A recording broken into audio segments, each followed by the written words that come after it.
Bonjour tout le monde, bienvenue à cette nouvelle vidéo. Aujourd'hui, le top 10 de l'année 2013, le top 5 des meilleurs films et des pires films. Je commence toujours par les meilleurs films, comme ça c'est assez simple.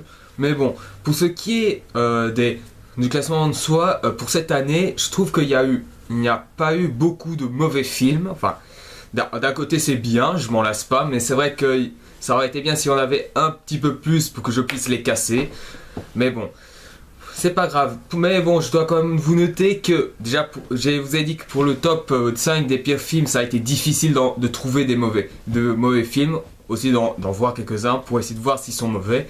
Donc voilà, quant aux meilleurs films, ça a été difficile de classer certains, je veux dire, certains films comme par exemple The Wolverine, Thor The Dark World, Lone Ranger, After Earth par exemple, ils n'apparaissent pas dans le classement, ça reste que mon classement, donc voilà.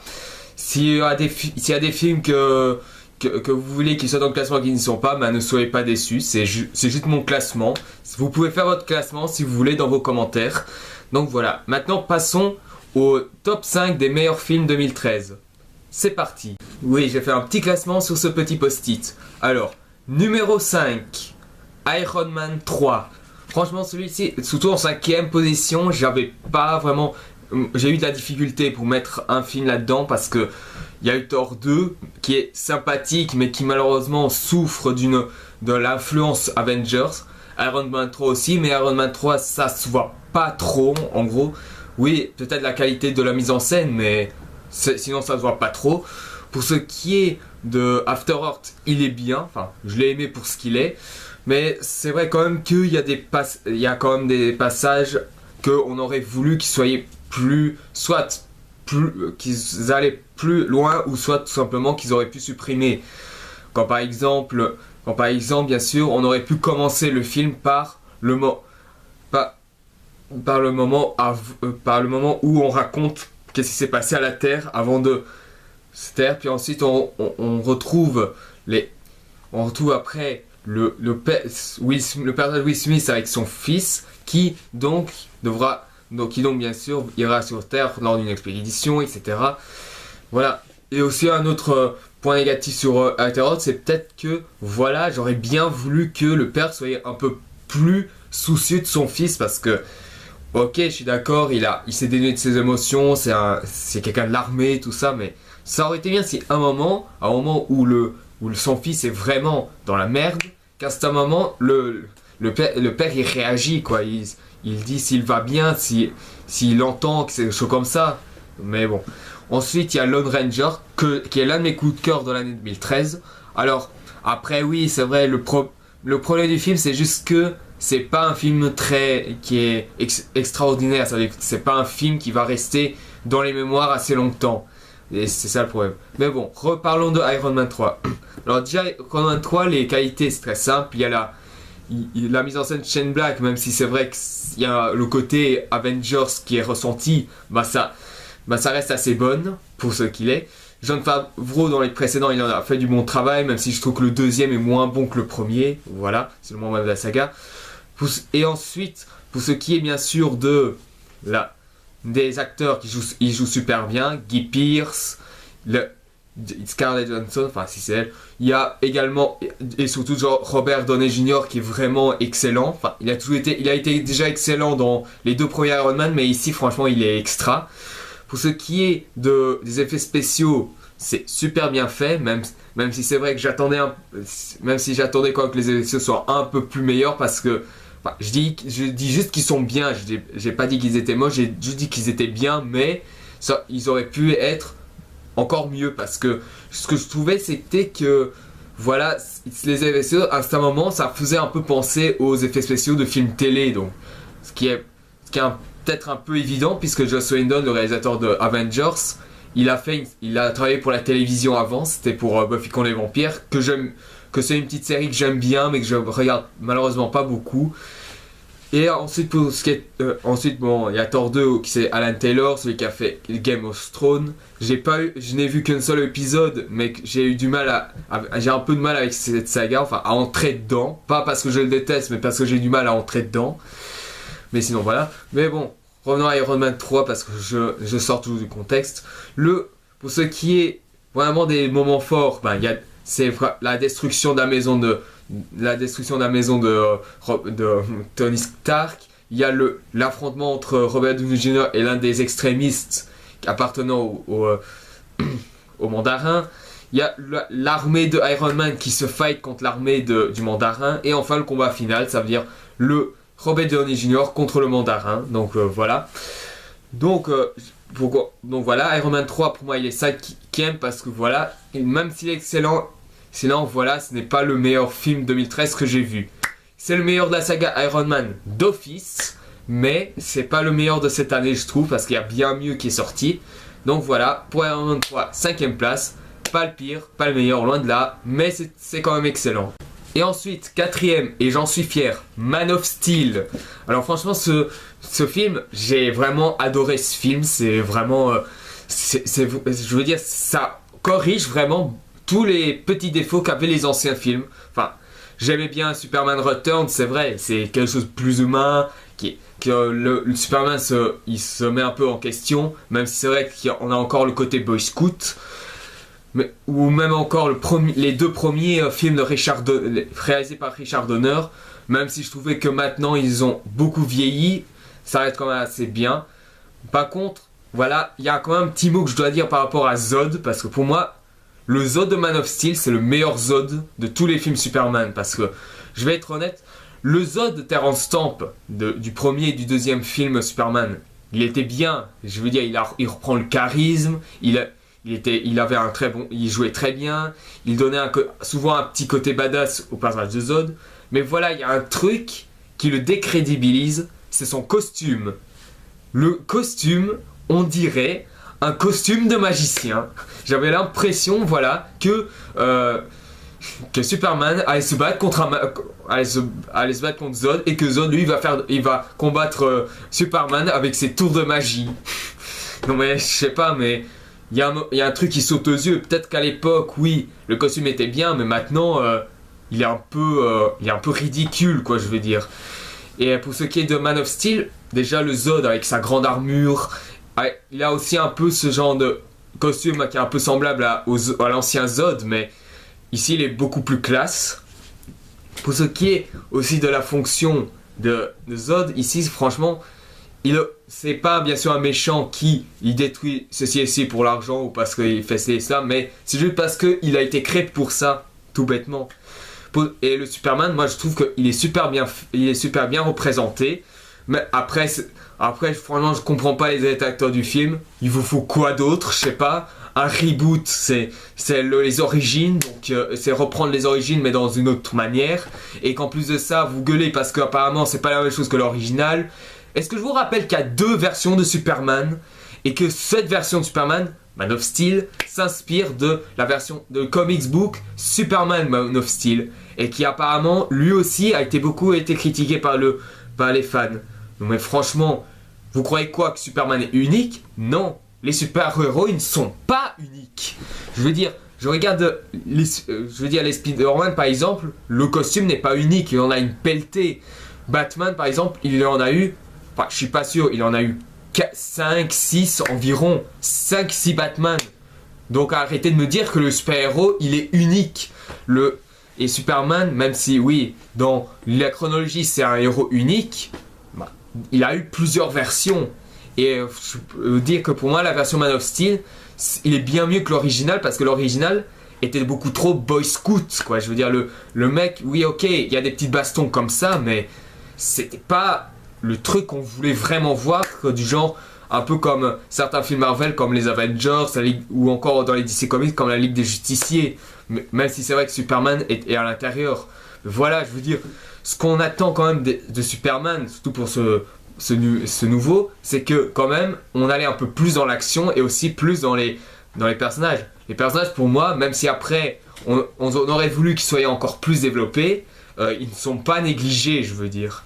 Et niveau action, je veux dire, c'est vraiment une bonne castagne, quoi. Je veux dire, toutes les scènes d'action sont bien mieux, beaucoup plus que les fights d'Avengers. Alors quand même, Avengers, j'ai aimé, mais un peu pour ce qu'il est, parce que Avengers en soi, il reprend un genre de film qui a été vu maintes fois, je veux dire. C'est des scènes d'action, des blagues par-ci par-là, bref, c'est... Et c'est tout ça en négligeant la psychologie des personnages. Voilà, Avengers, c'est un film sans prise de tête. Alors que Man of Steel, c'est quelque chose de... Certes, il y a des passages qui sont assez bourrins, comme les scènes d'action, mais en soi, c'est beaucoup plus réfléchi que Avengers, je veux dire. Même si c'est vrai que je l'ai mis dans le top 3 des meilleurs films de 2012, bah, top 3, troisième dans mon top 5 des meilleurs films de 2012, bah, ça ne veut rien dire. Il y a toujours bien mieux. Donc voilà, Man of Steel, pour ma part, il est quatrième parce que, niveau point négatif, c'est juste peut-être que les scènes, même si les scènes d'action sont extraordinaires, c'est vrai que ils sont pas très mémorables. Enfin, la fight finale du film, même si elle est excellente, la première fois que je l'ai vue, j'ai eu du mal à la retenir au complet. J'ai dû le revoir plusieurs fois pour que je l'ai vraiment en tête. Et sinon, voilà, Man of Steel, il mérite bien sa quatrième place. Et maintenant, passons au troisième. Alors, le troisième, celui-là, j'ai été vraiment en guerre avec également Man of Steel, c'est Pacific Rim. Alors, franchement, Pacific Rim, j'y attendais un peu, parce que quand je voyais au départ les premières affiches du film, je me disais, ça allait être un peu un truc du genre, un peu comme Power Rangers, à savoir à savoir des mecs dans l'intérieur d'un robot qui se fight contre des monstres, bref, c'est vrai que je le dis, je regardais Power Rangers quand j'étais petit, j'en ai pas honte. Bah maintenant, c'est vrai que maintenant je trouve ça ridicule, mais j'en ai quand même pas honte parce que voilà. Mais sinon, pour ce qui est de Pacific Rim, il se rapproche un peu plus d'Evangelion que l'ai vu que depuis peu de temps. Je suis désolé, je n'ai pas pu le voir bien avant. Mais c'est surtout pour ces batailles qui sont vraiment extraordinaires. Moi perso, je n'ai vraiment pas retenu des gros plans. Parce que je veux dire, ok, on peut dire peut-être que Pacific Rim c'était un peu un genre de descendant à la saga Transformers. En soi, la saga Transformers, c'est plus un film sans prise de tête, on peut dire. Enfin, la saga de films sont des films sans prise de tête. Je veux dire, on te demande de l'action tu en as, tu regardes juste pour ça, donc voilà. Pour ce qui est de Pacific Rim, ben les petits défauts qu'il y a, c'est peut-être une première partie très très longue, parce que quand même, on est tous d'accord, les grandes fights, c'est vraiment vers la deuxième partie, mais en soi, voilà, le but principal du film, c'est ce qu'on attend, ça veut dire les grosses bastons entre les Jaegers et les Kaiju, donc voilà. Moi, franchement, la réalisation de Guillermo del Toro est vraiment, vraiment bonne. Enfin, après, c'est un peu fidèle à lui. Elle est quand même assez fidèle à elle-même parce que je trouve que Guillermo del Toro, bah, c'est quand même une mise en scène qui est assez reconnaissable, on peut dire. Et d'un autre côté, c'est un peu dommage Guillermo del Toro pour le précédent Hobbit, il n'a pas pu le faire, mais d'un autre côté, dans certaines scènes, on ressent le style de Guillermo del Toro, je veux dire la qualité, par exemple la lumière ou encore la façon comment sont les monstres, etc. Et c'est vrai quand même que beaucoup de films de Guillermo del Toro, c'est comme des films de monstres, enfin sur des monstres quand même. Mais bon, pour ce qui est... Après, ce que j'ai oublié par rapport à Man of Steel, c'est quand même que la réalisation de Zack Snyder est quand même assez excellente, les effets sociaux aussi, et que les acteurs jouent super bien. Et que le scénario, même si après on adhère pas, c'est toujours aussi mieux que Superman 3 et Superman 4. Oui, j'ai oublié ce passage, mais voilà, j'espère que vous ne me dérangez pas plus que ça. Mais pour ce qui est de Pacific Rim, je trouve quand même que, voilà, s'il est meilleur que Man of Steel, c'est parce que Pacific Rim, il réinvente, en partie, le blockbuster grâce à certaines scènes, quand par exemple les scènes de flashback, les scènes de baston. Après oui, c'est vrai, on a vu des scènes de baston avec une lisibilité assez incroyable, quand par exemple Skyfall ou encore Spider-Man 3, même si je sais que même s'il m'a déçu, je reconnais quand même que la mise en scène reste quand même assez lisible au niveau des scènes d'action. On voit quand même que même si Spider-Man 3 a été très taclé par les producteurs, on voit que Sam Raimi il ne s'est pas laissé faire, on peut dire, même si j'ai quand même été déçu par le film. Donc voilà. Mais pour ce qui est Mais voilà, je trouve que quand même que cette mise en scène dans Pacific Rim rend le film beaucoup plus immersif et et aussi beaucoup plus haletant. Et surtout les Jaeger et les kaiju, ils sont vraiment imposants. Donc que demander de plus? Donc voilà, Pacific Rim il est troisième.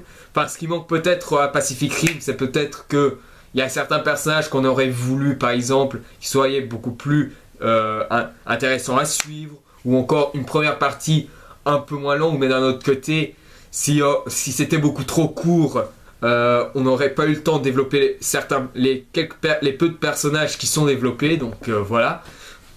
Donc, pour moi, voilà, Pacific Rim est troisième, je pense qu'il le mérite, mais voilà, il n'est pas meilleur que les deux derniers qui sont pour moi les meilleurs films 2013. Donc on se conclut petit à petit le top 5 des meilleurs films 2013.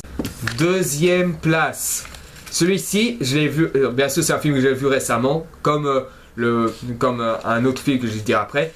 C'est La vie rêvée de Walter Mitty.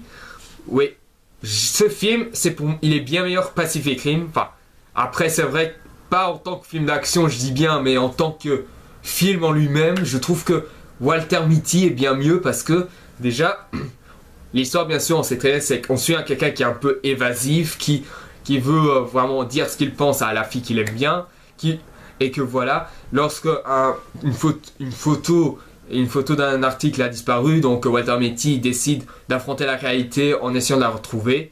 Il doit traverser le monde, tout ça, mais tout ça c'est dans le rêve, dans la passion et aussi dans le délire. Franchement, pourquoi il est deuxième? Parce que je trouve que Ben Stiller m'a donné une meilleure claque que Guillermo del Toro. Parce que Guillermo del Toro, quand je vois un film de lui, enfin, après je peux être déçu ou pas, mais pour ma part, je trouve que Guillermo del Toro, quand on regarde ses films, tu ne peux pas totalement le détester. Tu peux être déçu, mais tu ne peux pas totalement le détester.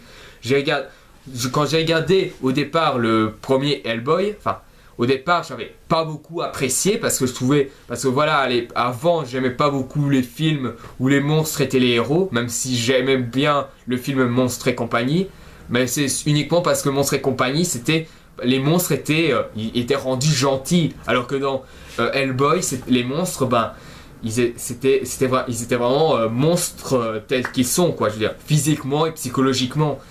Mais après, c'est vrai, après les ai revus bien après, et les ai appréciés, j'ai apprécié Hellboy au final. Tout comme le deuxième. Et aussi, voilà. Mais voilà, je veux dire, Guillermo del Toro en soi, même s'il a donné une petite claque avec Pacific Rim, Ben Stiller m'a donné une grosse claque. Pourquoi? Parce que Ben Stiller, déjà, on est tous d'accord, il est assez connu pour ne faire en gros que des comédies. En majorité, c'est ça, je dis. Même Mystery Man, qui est aussi un film qui se base aussi sur les super-héros, c'est aussi une comédie. Et ou encore les films qu'il a réalisés, comme par exemple Zoolander, Cable Guy ou Disjoncté avec Jim Carrey, ou même encore Tonnerre sous les tropiques. Certes, je les ai bien aimés ces films, enfin, même s'il y a un côté sérieux, ça reste des comédies en soi. Enfin, surtout Tonnerre sur les tropiques, Zoolander, c'est un peu une espèce de comédie qui ne se prend pas trop au sérieux, on peut dire. Et quant à Cable Guy, c'est vraiment le film qui est vraiment assez sérieux, mais qui a quand même quelques gags. Mais c'est surtout peut-être grâce à la présence de Jim Carrey. Ici, Ben Stiller, dans Cable Guy, disjoncté donc, il n'était que le réalisateur. Alors que dans Zoolander et Tonnerre sur les tropiques, il était non seulement l'acteur principal, mais aussi l'acteur principal du film. Donc voilà. Mais voilà, La vie rêvée de Walter Mitty, franchement, 90 millions de dollars pour une comédie dramatique, enfin, soi-disant comédie dramatique, franchement, faut le faire. Parce que je veux dire, une comédie pareille, 90 millions de dollars, quand même, c'est presque l'équivalent d'un blockbuster. Un blockbuster, ça dépasse parfois les 100 millions. Et franchement, une comédie comme ça, je trouve que, surtout réalisée de cette façon, en plus, il y a des plans séquences qui sont assez magnifiques. Il y a même une scène où Walter Mitty est sur un skateboard. même si c'est vrai que on aurait pu dire, même si c'est très amateur, parce que Ben Stiller dit lui-même qu'il a tourné lui-même la scène, alors qu'on sait très bien que Ben Stiller, il est également l'acteur principal du film, et il dit lui-même, quoi, il dit que être acteur principal et réalisateur du film en même temps, c'est un travail ultra compliqué. Il faut être en même temps celui qui dirige le film et en même temps celui qui doit exiger et qui doit bien sûr accepter, qui doit bien sûr suivre les règles du réalisateur. Et ça, c'est assez compliqué. Et franchement, ce film, on voit très bien qu'il y a un certain travail au niveau de la mise en scène, un certain travail au niveau des quelques effets visuels. Parce que oui, parce que quand même dans 30 millions, faut pas croire que ça va être dépensé que pour les paysages, quoi, je veux dire. Et ensuite, les acteurs ils jouent super bien. L'histoire est prenante. Ça ne peut pas plaire à certains parce que quelqu'un qui rêve, qui veut trouver une photo au milieu du monde, ça peut paraître bizarre. Déjà que c'était un film que j'attendais pas beaucoup cette année. C'est un film que je passais même à côté et qu'au final, ben voilà, il m'a donné l'un des meilleurs films de 2013. Donc voilà, il est deuxième place. Après, ce qui manque peut-être au film Walter Mitty, enfin, ce qui manque peut-être, c'est que ce soit un film vraiment. C'est que ce sera pas un film qui deviendra culte, je pense. C'est le meilleur film de Ben Stiller, de loin, mais malheureusement, il ne sera pas culte. Donc voilà. Mais bon, maintenant, le première place, s'il vous plaît. Et enfin, la première place, mais ça, c'est pas un grand secret, Le Hobbit, la désolation de Smaug. Franchement, faire une suite aussi bien que le premier, déjà que le travail de faire une suite meilleure que l'original, c'est vraiment un exercice compliqué. On voit ça dans les films comme bien sûr la saga Matrix. J'aime bien, même si j'aime bien Matrix Reloaded, le Reload, il est quand même moins bon que le premier. Ensuite, il y a, ou encore bien sûr, comme exemple, enfin, je suis pas sûr, Thor 2, enfin, non, je déconne en fait. Non, pas Thor 2, je déconne. Iron Man 2, voilà, c'est ça que j'ai dit Thor 2, désolé. Thor 2, je trouve, voilà, Thor 2, même si je trouve un poil meilleur que le premier, c'est vrai j'aurais voulu des scènes d'action beaucoup plus longues parce que le premier au moins avait le mérite d'avoir ça. Mais bon, je m'écarte. Mais parmi les films, les sagas bien sûr, qui ont un deuxième volet bien meilleur que le premier, je peux bien sûr noter Retour vers le futur, la saga Spider-Man de Sam Raimi, ou même encore la saga Shrek, parce que le deuxième il est loin le meilleur de toute la série, ou encore un autre film, où la suite est bien meilleure que le premier. Voyons ça. Enfin, une suite qui est meilleure que le premier, par exemple, Harry Potter 3, de bien sûr de Alfonso Cuarón, qui est le réalisateur de Gravity. Et c'est dommage que je n'ai pas vu ce film parce que j'ai vraiment envie d'aimer ce film. Parce que vu les bandes annonces, ça en décoiffe. Je vous ferai peut-être une critique bien après. Mais bien après, peut-être même des 5 légendes. Parce que ça me fait chier de la pas avoir vu. Parce qu'il y a eu des films, bons films même qui sont sortis. Et que j'ai pas eu le temps d'aller le voir. Et ça me fait un peu chier. Donc voilà. Mais bon, pour ce qui est du Hobbit, la désolation, la mise en scène, quoique par moments un peu assurée, je le trouve quand même assez excellente. Il y a un petit plan séquence avec où on suit qu'un seul nain dans un tonneau et qui se fight contre les orques. Et ça, c'est assez bon. Ensuite, il y a le combat contre les araignées dans la forêt noire. Là, il y a également et il y a aussi également le passage dans la forteresse où on rencontre le dragon Smaug, ou même la mini attaque des orques dans la petite ville qui se trouve près de la montagne solitaire où se trouve le dragon Smaug. Et enfin là, le combat final entre guillemets du film, à savoir le premier combat contre Smaug. Et franchement, moi j'attends vraiment la suite pour voir à quoi ça va ressembler. Les effets sociaux, ils sont toujours aussi bons, il n'y a rien à dire. Bien sûr, l'histoire est beaucoup plus entraînante, beaucoup plus. Et les acteurs jouent super bien. ils ont vraiment bien compris l'essence même de leur personnage. Et aussi, là, niveau adaptation, ben, c'est comme Man of Steel, c'est comme Iron Man, et c'est également comme Walter Mitty, parce que j'ai oublié de dire, parce que Walter Mitty est celui de 2013 est le remake d'un vieux film des années 40, que les années 40 j'ai regardé, il était sympa, mais il avait beaucoup vieilli, donc voilà. Et voilà, et pour ceux qui... Voilà, je trouve que le Hobbit, pour moi, c'est... ça. Je suis presque sûr que ça va être l'une des meilleures trilogies de tous les temps, parce que déjà que Peter Jackson, il est à l'origine d'une saga d'une autre saga qui est déjà magnifique, c'est Le Seigneur des Anneaux. Bien sûr, George Lucas, il en a bien sûr en donné un. Je veux dire, la trilogie originale, elle est superbe. Mais voilà, je veux dire, il n'a pas fait la meilleure saga, la grande épopée de tous les temps. Il suffit de voir la prélogie qui est juste moyen, quoi. Mais bon, pour cela, je trouve que le Hobbit 2, ça montre clairement que Peter Jackson, même s'il en fait trop pas assez, il en fait plus que ce qu'il en a déjà. Au moins pour lui, c'est vraiment une grande qualité, parce que pour moi, ça rend le film encore plus jouissif. Et donc voilà, le premier c'est ça, c'est le Hobbit de Desolation of Fur.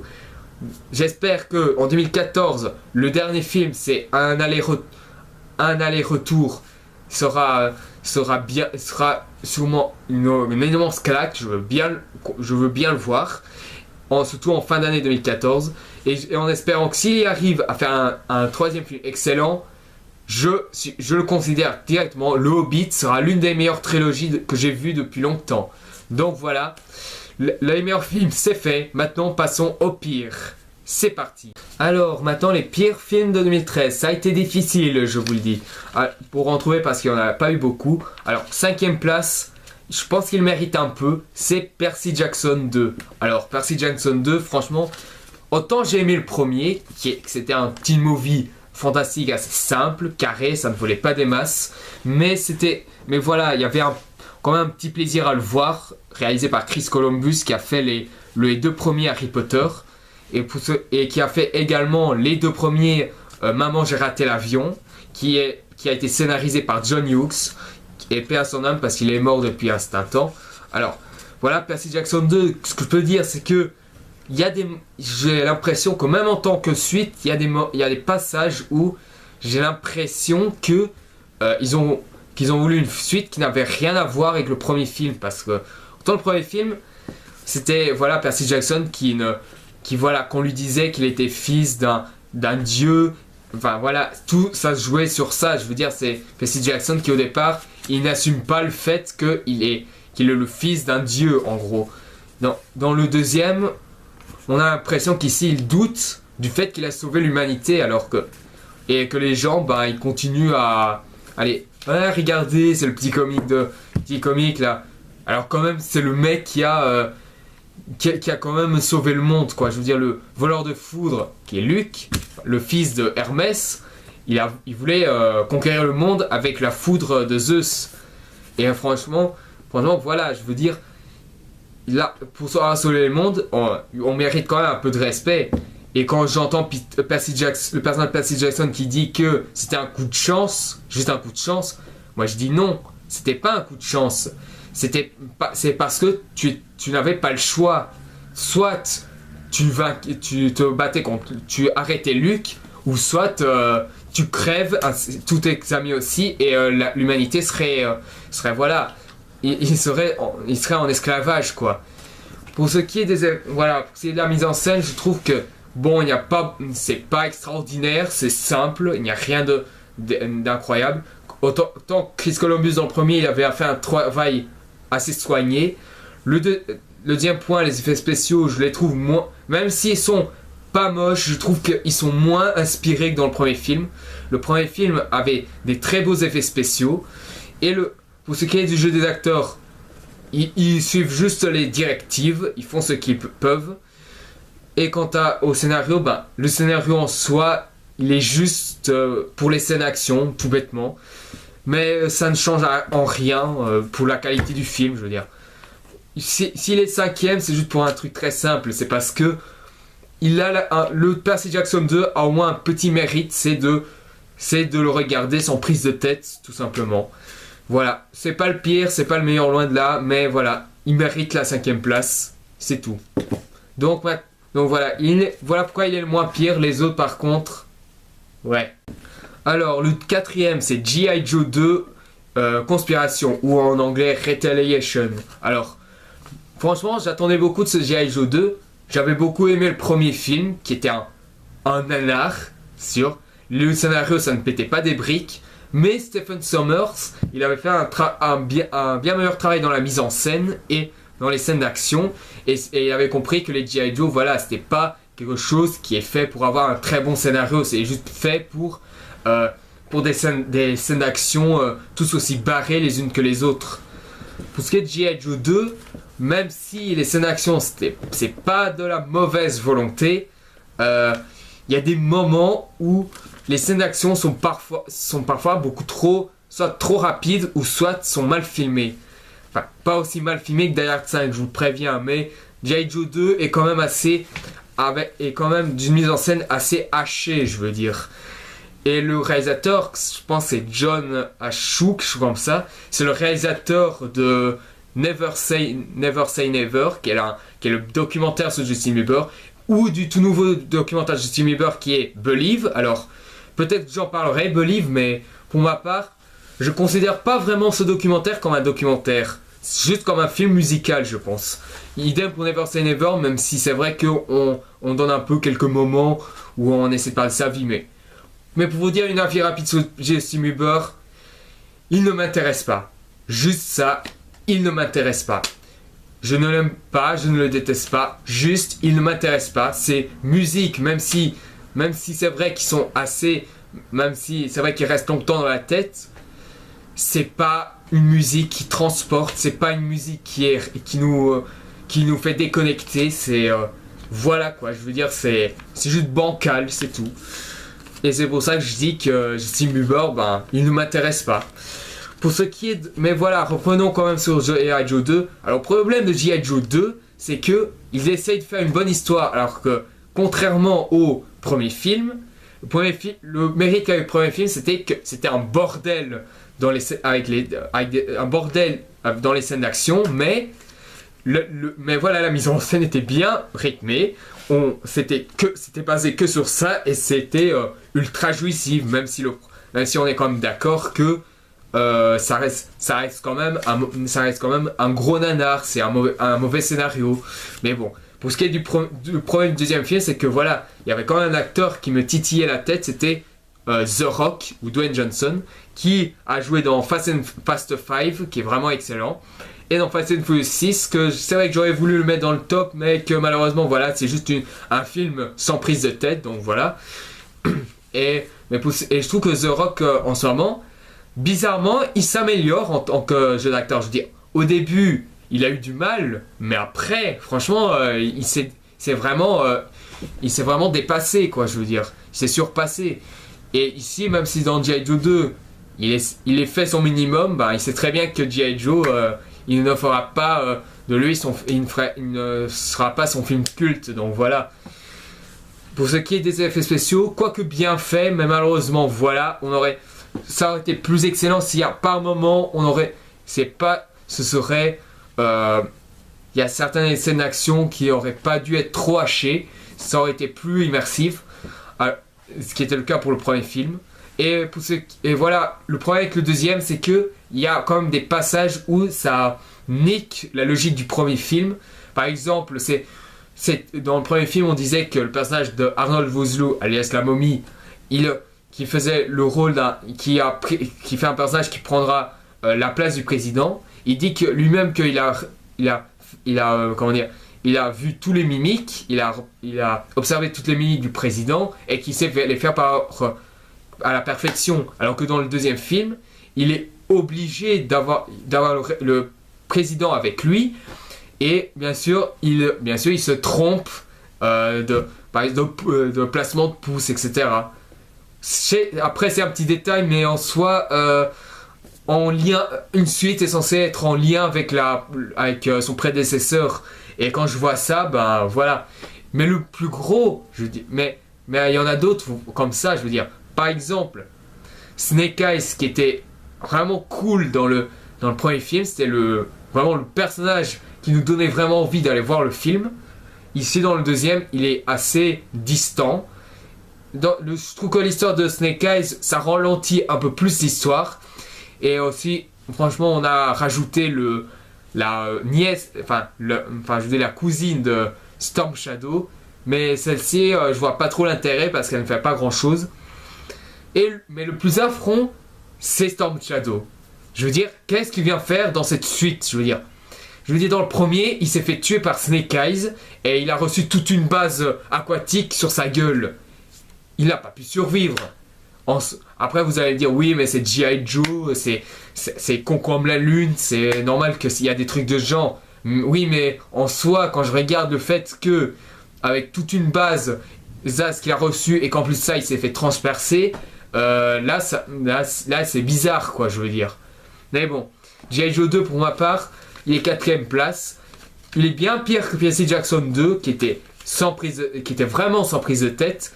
Ici, G.I. Joe 2, c'est aussi sans prise de tête, mais voilà, si vous vous attendez quand même à des actions qui sont beaucoup plus défoulées que dans le premier film, ben vous pouvez passer votre chemin. Mais bon, maintenant on va rentrer dans la 3ème place, et là ça finit vraiment par me saouler parce que les 3e films sont vraiment mauvais à un point. La 3ème place, c'est Red Dawn, qui a déjà été critiqué par le Daron. Donc le Daron, si tu vois cette critique, salut. Alors franchement, Red Dawn, je comprends pas. Franchement, je ne comprends pas. Autant j'ai vu le film original avant de voir le remake, parce que oui, Red Dawn, c'est le remake du Red Dawn 1984 réalisé par John Milius, le réalisateur de Conan le Barbare, pour les incultes. Et franchement, franchement, je vous dis, Conan le Barbare, c'est un personnage assez culte, donc normalement vous deviez connaître. Alors, pour ce qui est de Red Dawn, alors le principe de Red Dawn 1984, c'était un espèce de film de guerre, où les Russes allaient en Amérique, ils sont parachutés en Amérique, et les premiers morts étaient des lycéens, et que, bien sûr, ici, on avait un groupe qui s'appelait les Wolverines, qui bien sûr, ils se mettent ensemble pour affronter leur adversaire, un peu pour leur pays, mais aussi pour un peu sauver la situation. Mais seulement, le mérite qu'avait mis Red Dawn 1984, c'était de proposer un aspect beaucoup plus humain, ce qui les différencie de beaucoup de films de guerre, je veux dire. Je trouve que Red Dawn 1984, il est beaucoup plus proche d'un film du genre La Ligne Rouge, ou encore Il faut sauver le soldat Ryan, parce que c'est à peu près la même chose.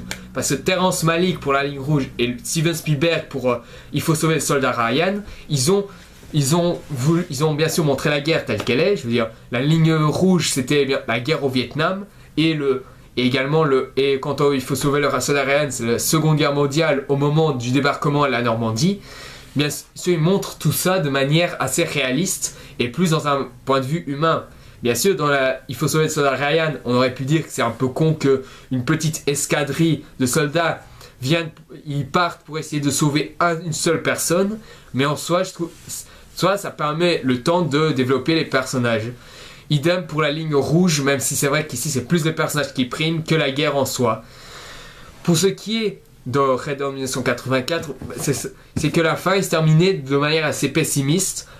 Pessimiste et aussi assez tristement, parce que les personnages, ils en ont tellement bavé qu'au final, là où les méchants auraient pu gagner, ils les laissent partir, et que ça se finit dans un mémorial où il y a un petit drapeau américain qui est juste en arrière-fond.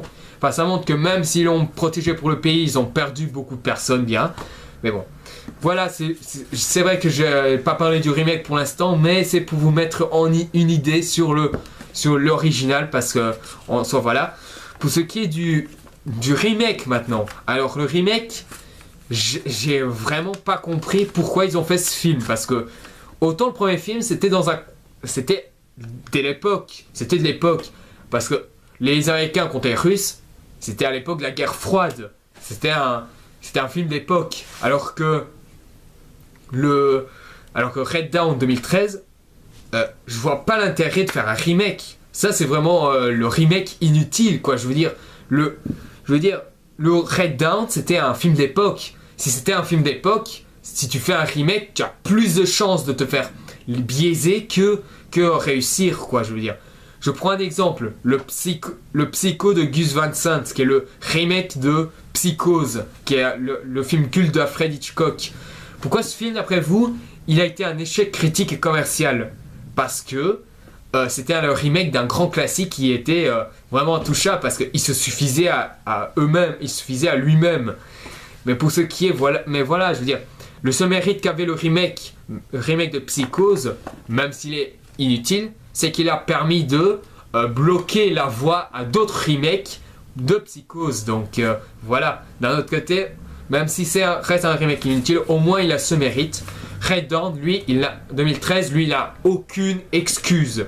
Ça commence comment? Ben, c'est dans un endroit bourgeois, hein, pas dans un lycée, enfin dommage. Au moins c'était le mérite du film original, c'était de choquer. De toute façon, un film qui choque, il a un meilleur succès que un film qui est très gentil. Donc voilà. Enfin, après ça dépend. Mais pour ce dire, c'est que Red Dawn, les personnages sont tous, mais je dis bien tous à côté de la plaque. Aucun d'eux, je n'ai voulu m'affectionner. Ils ne pensent qu'à eux, tout ce qu'ils pensent à eux, c'est juste protéger leur patrie. Mais eux, ils n'acceptent. Mais eux, voilà. Même quand ils perdent des gens, ils regardent dans un état second. Ce qui est juste abominable, quoi. Et je ne parle pas des scènes d'action qui méritent même pas un coup d'œil. Parce que les scènes d'action, la mise en scène n'arrête pas de trembler. Elle n'arrête pas d'être surdécoupée. Elle n'arrête pas de bouger dans tous les sens. Mais non, cette mise en scène, il faut arrêter ce genre de mode, parce que c'était une mode au départ pour Cloverfield, parce que c'était un concept. Mais maintenant, il faut arrêter. Juste arrêter ce genre de film, film avec ce genre de mise en... Enfin, pas le genre de film en tant que film d'action, mais le genre de film qui utilise ces techniques-là. Parce que c'est dégueulasse, ça a dégueulasse action, ça ne donne pas envie de regarder. Et ça détruit la scène d'action. Donc voilà, ça ne sert à rien. Pour ce qui est du final, plus con tu meurs, quoi. Autant le film original c'est patriotique, mais au moins c'était sous forme de mémorial. C'est-à-dire que c'était patriotique, mais pas trop. Mais ici c'est pas du patriotisme, c'est de la propagande. Parce que c'est vraiment les Américains en force, quoi, je veux dire. J'ai rien contre les films patriotiques. Ah, même si j'aime pas Pearl Harbor, je sais très bien que voilà, je dis c'est patriotique, oui, mais c'est pas trop. Alors que dans Red Dawn, franchement, voilà quoi. Franchement, j'ai pas aimé Red Dawn 2013. Moi, franchement, c'est le film que je vous déconseille vraiment.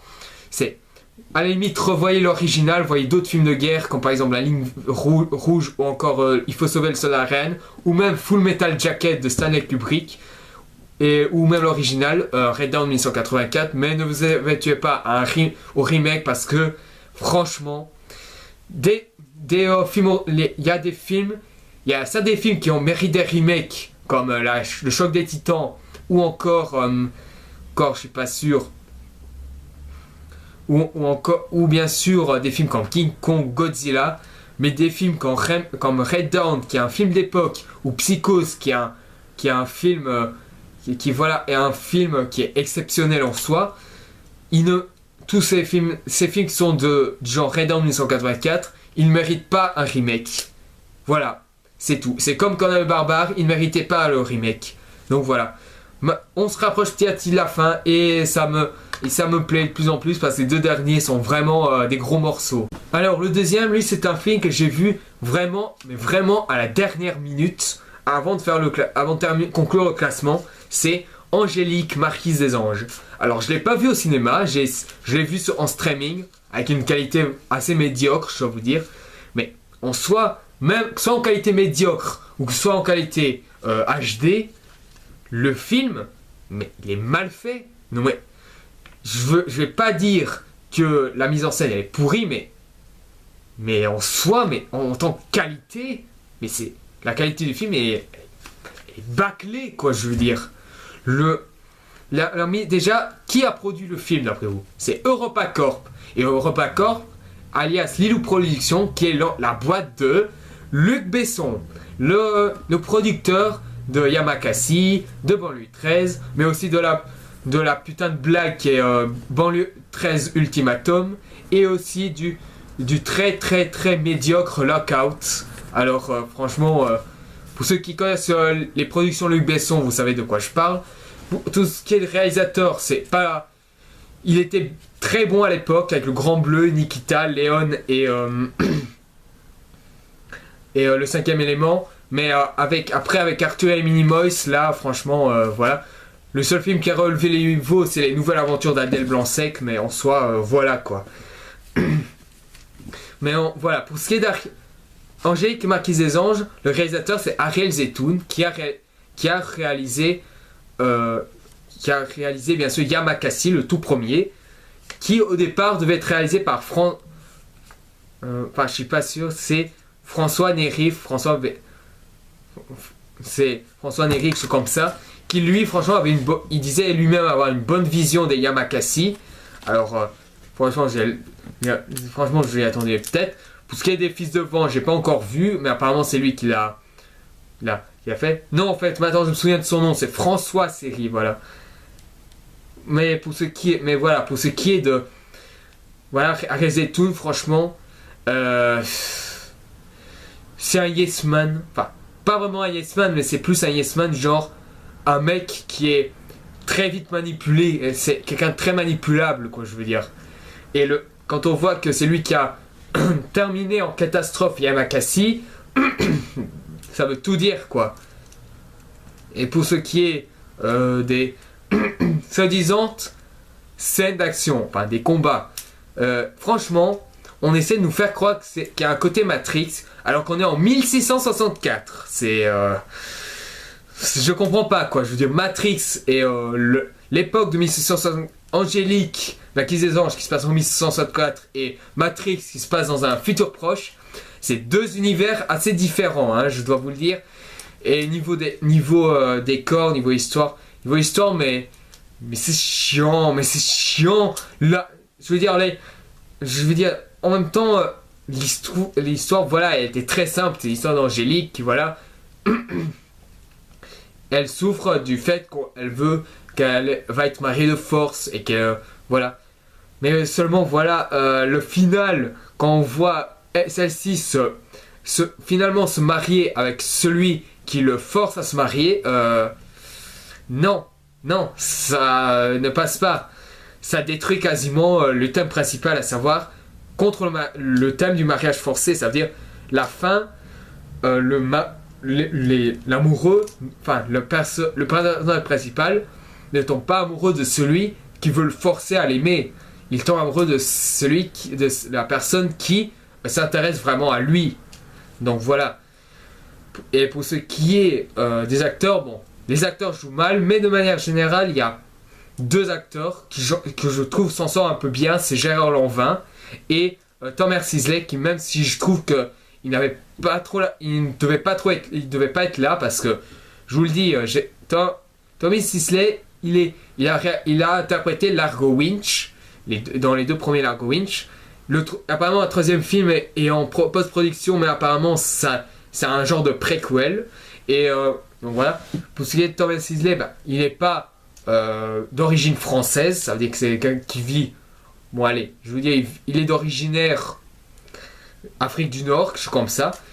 Et franchement, mettre ça en 1664, sachant quand même qu'à l'époque il n'y avait pas encore ça, voilà quoi, c'est un peu paradoxe.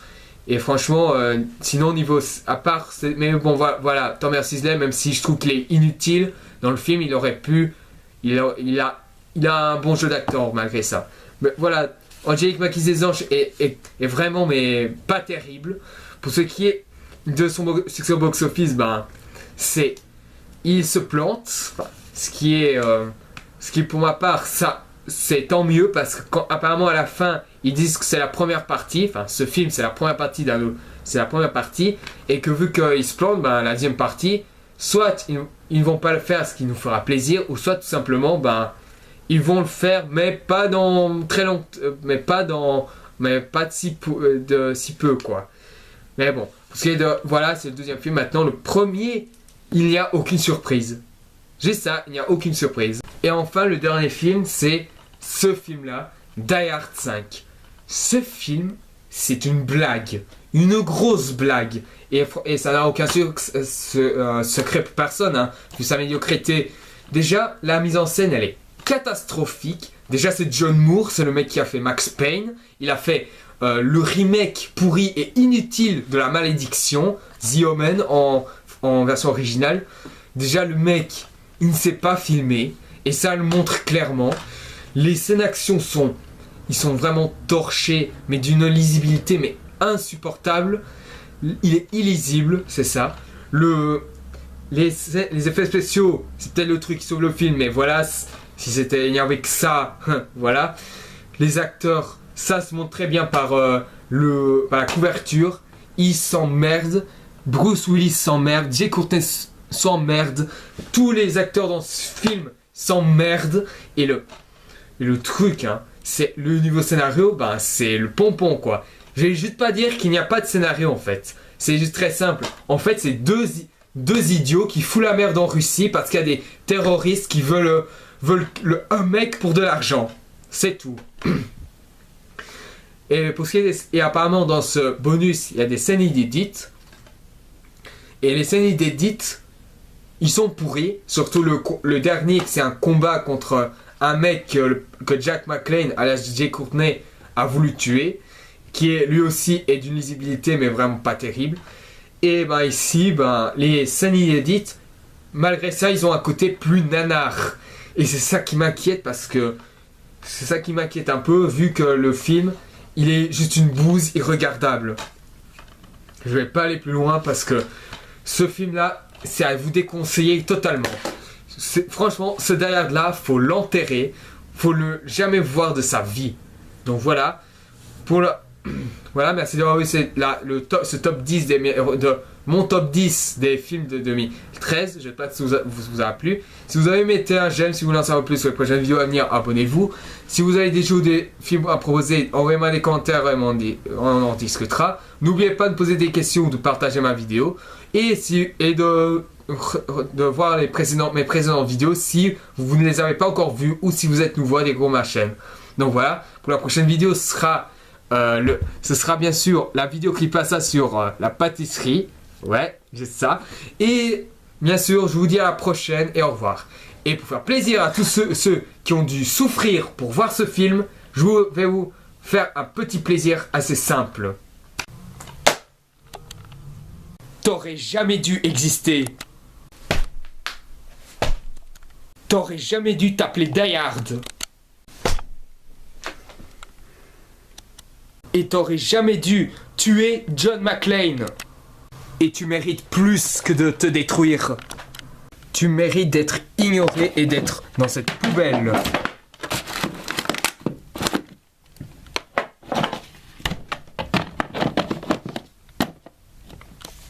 Ouh, ça fait du bien tout d'un coup.